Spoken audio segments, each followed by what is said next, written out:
할렐루야, 좋은 아침입니다. 오늘은 시편 142편 1절로부터 7절까지의 말씀을 통해서 기도할 수 있는 힘에 대해서 함께 은혜를 나누기 원합니다. 오늘 시편 142편은 시편 140, 141, 142편 세 개로 구성된 고통과 고난을 호소하는 비탄시 중에 마지막 시편이죠. 그런데 자세히 들여다보면 고난과 고통만 나열하지 않습니다.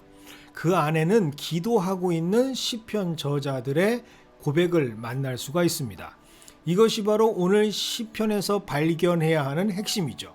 즉 인생의 캄캄한 동굴에 있을 때, 환난과 고난의 시간을 겪을 때 하나님께 기도드리는 것이 참된 지혜임을 알려주는 시편입니다. 오늘 시편의 저자인 다윗은 그가 생명의 위협을 받았을 때 2번 굴로 피하게 됩니다. 그리고 그때마다 시편을 쓰게 되죠. 그것이 바로 오늘 본문 시편 124편과 57편입니다. 상황은 동일합니다.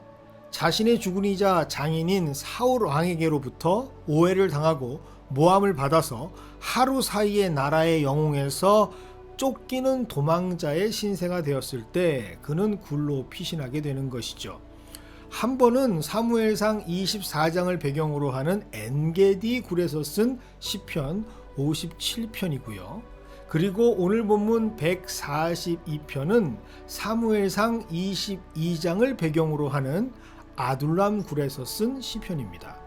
장인이자 다윗의 왕이었던 사울은 다윗을 잡기 위해서 이스라엘 전역에서 뽑은 최정예 군인들 3,000명과 함께 다윗을 직접 쫓습니다. 정말 한 사람을 잡기에는 너무나도 많은 병력이 아닙니까? 거의 대한민국 1개 보병 여단을 넘는 숫자입니다. 이것은 얼마나 사울이 강한 의지를 가지고 다윗을 처단하려 했는가를 보여주는 대목이죠. 그만큼 다윗의 입장은 난처합니다. 거의 절망의 상황이죠. 실제로 다윗이 이 아둘람 굴에 몸을 피했을 때는 이미 마음과 몸이 정상이 아닌 상태였습니다. 생명을 부지하기 위해서 이전에 자신의 적이었던 가드왕 아기스 앞에서 침을 질질 흘리면서 미친 척까지 합니다. 일국의 대장군에서 초라한 패잔병 같은 나락으로 떨어진 채 피신한 곳이 바로 아둘람 굴이죠. 이곳에서 그는 오늘 시편을 쓰게 됩니다. 그러니 비통하고 참담할 수밖에 없죠. 그 상황, 현실적 상황은 4절에 기록하고 있습니다. 오른쪽을 살펴보소서. 나를 아는 이도 없고 나의 피난처도 없고 내 영혼을 돌보는 이도 없나이다. 너무도 절망스럽고 치욕스러운 삶의 한가운데 자신만 홀로 덩그러니 남겨져 있습니다. 참 쉽지 않은 것이 분명합니다. 하지만 다윗은 그 이름이 성경의 위대한 믿음의 사람으로 기록된 이유를 오늘 분명하게 보여주고 있습니다. 어떠한 상황에 처한다 할지라도 그는 하나님께 기도하는 믿음의 사람임을 보여주고 있는 것이죠. 오늘 우리는 여기에 집중하기를 원합니다. 어떻게 다윗은 이러한 상황 속에서도 기도할 수 있었는가? 3절입니다. 주께서 내 길을 아신다라고 하는 믿음이 있었기 때문이죠. 다윗은 모든 사방에 우겨싸임을 당한 이 자리에서 정말 대단한 고백의 힘을 보여주고 있습니다. 지금 기도하는 곳은 바로 굴입니다. 굴은 들어온 입구와 나가는 출구가 하나밖에 없는 곳이죠. 혹시라도 운이 좋지 않아서 3,000명의 사울의 용사 중에서 한 명에게라도 발각이 된다면 그대로 끝나버리는 상황입니다. 그런데 다윗은 이 막다른 곳에서 진짜 살아나갈 수 있는 길을 찾습니다. 바로 기도의 길을 찾았던 것이죠. 바로 주님은 나의 길을 분명히 알고 계시고 인도하신다라고 하는 믿음으로 하나님은 나의 길, 내 길을 아신다라는 믿음으로 기도했던 자가 바로 다윗입니다. 이것이 바로 어떠한 고난 속에서도 이겨낼 수 있는 승리자의 내공이죠. 다윗은 정확하게 살 길을 알고 있습니다. 바로 여호와 주께서 그 길을 인도하신다라고 하는 확신이었죠.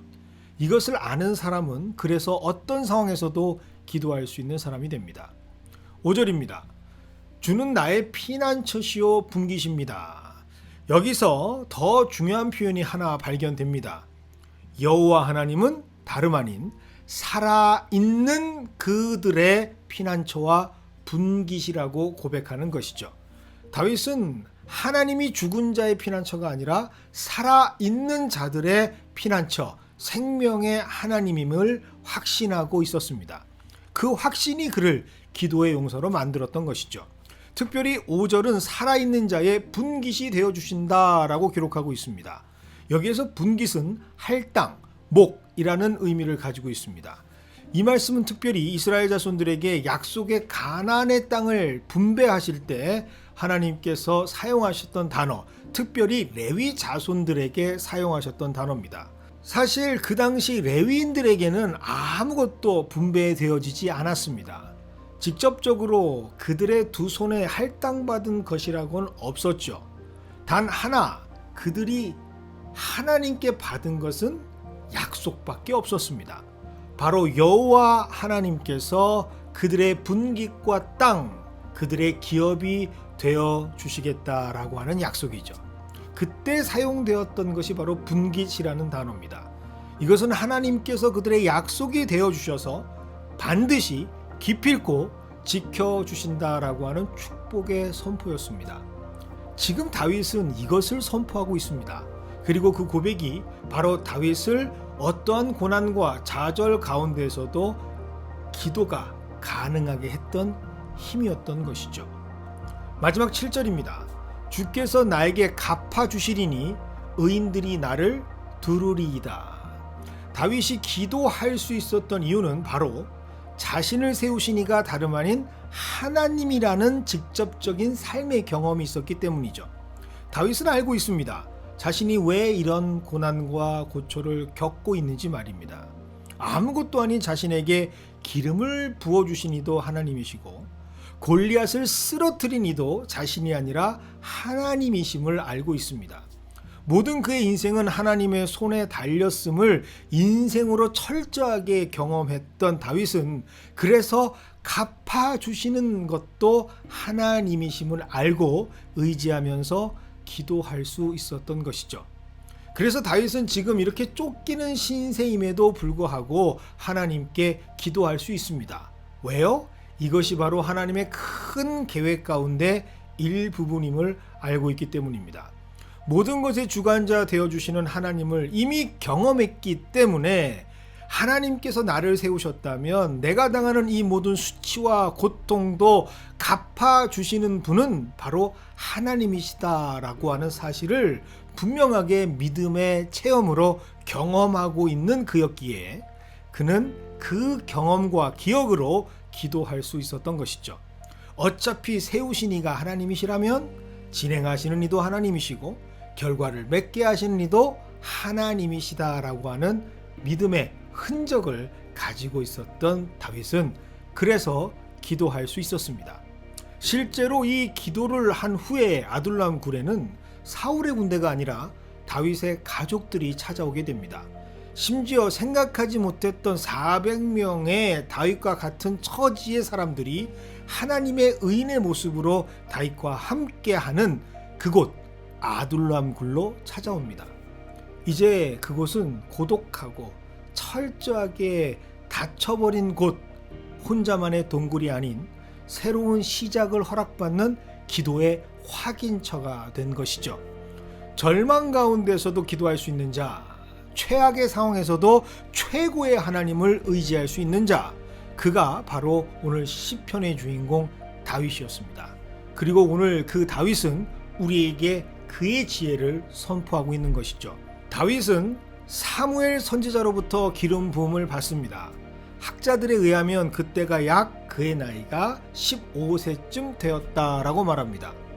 그리고 훗날 다윗은 통일 이스라엘 왕으로 다시 한번 기름 부음을 받습니다. 그때 나이가 약 37세 정도라고 추정됩니다. 그러면 처음 기름 부음을 받고 나서 약 22년이 지난 후에 그는 마침내 약속을 맛보게 되는 것이죠. 그런데 22년의 긴 세월, 그 시간은 쫓기는 도망자의 삶이었습니다. 그에게는 분명히 이 모든 것을 끝낼 수 있었던 절호의 찬스도 있었습니다. 하지만 그는 행하지 않습니다. 자신의 인생은 하나님께서 이끄신다라고 하는 확신과 믿음이 있었기 때문이죠. 이것이 바로 그를 기도할 수 있는 자, 그 힘을 발휘할 수 있는 자로 만들게 된 근본의 힘입니다. 오늘 이 말씀이 우리 모두의 말씀이 되기를 원합니다.